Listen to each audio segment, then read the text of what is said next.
All right, so let's get on with the podcast. Last week, ladies and gentlemen, I had the pleasure of performing on the David Letterman show, and most of you went out, you watched it, and you all sent me wonderful emails about it. And I would read you the wonderful emails, but they're not funny. But you are in luck. You know what ones are funny? The ones where people did not like my performance. So let's read a couple of those, shall we? All right, let's read the hate mail here. So what happens with all of my hate mail is when people don't like my act is you can't just write me, evidently, and just say that you don't like my act. You don't appreciate what it is that I do on the stage. What you have to do first is you have to establish what an incredible sense of fucking humor you have and how open you are to all different forms of humor. You know? It's that classic thing like those douchebags on YouTube. Obama's a fucking idiot, and I'm a Democrat, right? So then we can be like, wow, this guy is left, and even he doesn't like this lefty guy. So this is what they do. All right, so these, both these emails follow to a goddamn fucking T to the motherfucking U and V. They follow it.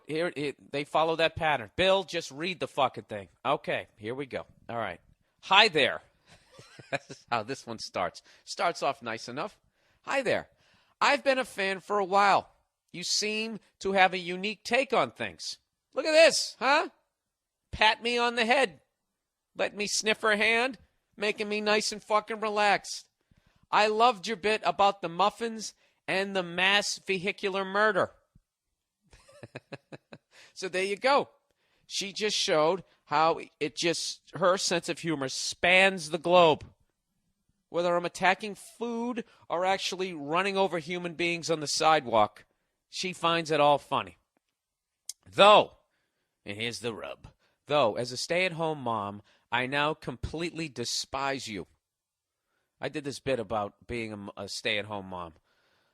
So anyway, she says, the hardest part about being a stay-at-home mom is being disrespected by everyone. I now hope the worst for you.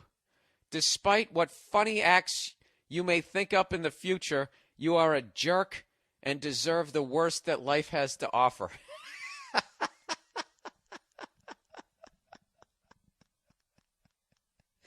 I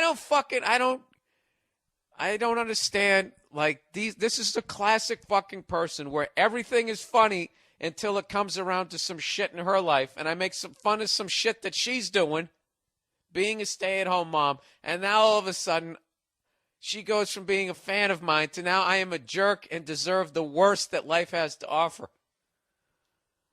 That's a fucking hardcore that you deserve the worst that life has to offer. So what, I'm going to get leprosy and be constipated all at the same time and fucking survive a plane crash, but not in a good way, you know? Anyways, I don't fucking know. Really? You're going to take it to that level? So I wrote her back. I said, sweetheart, Oprah Winfrey called your job the toughest job on the planet on national television and got an applause break of approval. How much more respect do you need? I think that's a great point. If I can step outside the email, break the fucking fourth wall. Is that what it is? The third wall? I never knew what the fuck it was. Huh? Oprah Winfrey's on TV saying you have the toughest job on the planet and everybody claps. All right? Did she say being a stand-up comedian is the toughest job on the planet? You think you know what it's like to be fucking disrespected, you apron-wearing, sheltered son of a bitch?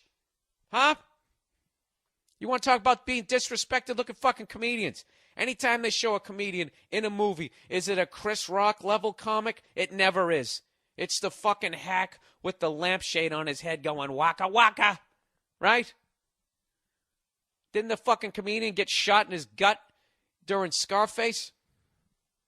Huh? Did a fucking stay-at-home mom get shot in the fucking stomach with that Mr. Potato Head mask on her face during that show? No. You know why? Because she was at home taking care of the fucking kids. Jesus Christ. I'm just going to read the rest of this email. That didn't even fucking make sense. It started off funny, and then it just went right off the rails. Like a Prius that you can't fucking stop.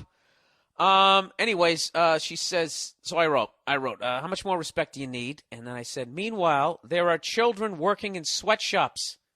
Would you rather be a stay-at-home mom or an 8-year-old sewing Adidas together for 16 hours a day? I came up with another great example that I wish I had used on TV. How about you work on one of those fucking oil rigs, like those poor bastards who work for BP? Then all of a sudden, out of nowhere, the fucking thing explodes. You're standing on a metal structure in the middle of the goddamn ocean, and next thing you know, it blows up. Probably blew out both of your eardrums. You're deaf now, and you're on fire. All right? And your only option is either burning to death or jumping off of basically the equivalent of the top of a brownstone, trying to enter the water without doing the world's biggest flaming belly flop. Right? You land in the water, 2nd and 3rd degree burns in salt water. All right? Pus and blood is oozing into the water, and now all you can do is pray to God that the Coast Guard gets there before a sea of sharks eats you alive. All right? You want to do that, or you want to watch Bob the Builder for the 800th time? Lighten up. And then I wrote, oh, and don't despise or hope the worst for me. That causes premature aging. Hugs. I know, that was kind of mean to say, but you know what? Go fuck yourself. All right, here's another one. Once again, we have to establish credibility at the top of the email. Are you guys ready for the credibility to be established? Jesus Christ, I know I am. Here we go.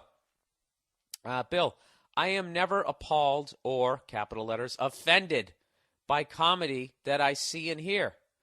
All capitals, this sentence. I have a great sense of humor. Wow, this is unbelievable. Isn't that amazing, podcast listeners? This person is never appalled or offended by comedy that she sees or hears. She has a great sense of humor. She has such a great sense of humor, people, that she had to yell it at me in emails. All right, so there's no way she had a problem with my act, right? Let's read the rest of the email. However, oh, Jesus, your appearance on the David Letterman show that I just watched just put down women and motherhood to an extent that is just downright unbelievable, ... Now she's going to yell again, and tasteless. Now she yells for the rest of this email, but I'm going to spare you guys. All right? I'm going to read it in soothing tones, but she's screaming the entire time. That's what I'm guessing because it's all capital letters. This is what she says. I challenge you to be a single parent and raise a child and work and attend college alone without any help. Just in case you don't know what being a single parent means. All right? You have no idea how hard it really is. I am disgusted with your act and will not ever buy any of your DVDs, etc. For the first time in my life, I am disgusted with comedy. Your comedy, that is. I like how she starts speaking like in film noir. I'm disgusted with this comedy. Your comedy, that is. See? Yeah. 23 skidoo. All right. Your act touched on many topics that you were disgraceful and very unappealing. I think she got so mad she stopped writing sentences. First of all, sweetheart, I wasn't making fun of single parents. If I was making fun of single parents, nobody would laugh. I was talking about stay-at-home moms. All right? You don't remember that line? Hanging out all day, making grilled cheese sandwiches. You're giving a puppet show. You dress like a dragon. And then some other adult comes home and gives you money. You're like a big kid. That some other adult coming home giving you money is your fucking husband, you dumb broad. Do I got to fucking spell it out to you? So I just wrote her back. I just said I wasn't talking about single moms. I was talking about stay-at-home moms. You weren't listening.